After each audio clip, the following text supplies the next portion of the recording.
మంచి ఎవరు చేసినా ప్రోత్సహించాలి, అభినందించాలి. అప్పుడు ఇంకా మంచి చేయాలన్నటువంటి ఆలోచన వస్తుంది. తాజాగా నెల్లూరు పోలీసులు అట్లాగా ఒక యువకుడికి సంబంధించి ఒక బాలుడికి సంబంధించి అతని పేరు షేక్ షోయబ్, స్టూడెంట్ అనమాట. ఇతనికి కందకూరు టౌన్‌లో మక్కా మసీదు వీధికి చెందినటువంటి షేక్ షోయబ్ కొడుకు సుబానీ, సుబానీ కొడుకు షోయబ్. సుబానీ చనిపోయారు. ఆయన కొడుకు షేక్ షోయబ్ 15 ఏళ్లే ఈ కుర్రోడికి. సిద్ధార్థ హై స్కూల్‌లో 8th క్లాస్ చదువుతున్నాడు. ఈ అబ్బాయికి నిన్న 4 గంటలకి రైతు బజార్ దగ్గర ఒక ఎర్రటి కవర్‌లో బాక్స్ దొరికిందట. ఈ బాక్స్ ఓపెన్ చేసి చూస్తే సుమారు 10 సవర్ల బంగారు వస్తువులు, 2 గాజులు, పూలహారం, నెక్లెస్ ఉన్నాయట.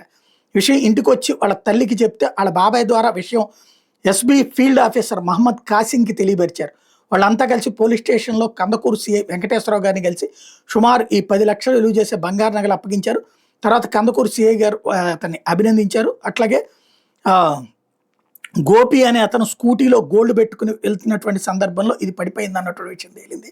అతనికి అందించడంతో పాటుగా ఎవరైతే షేక్ షోయబ్ని ప్రతి ఒక్కళ్ళు అభినందిస్తున్నారు.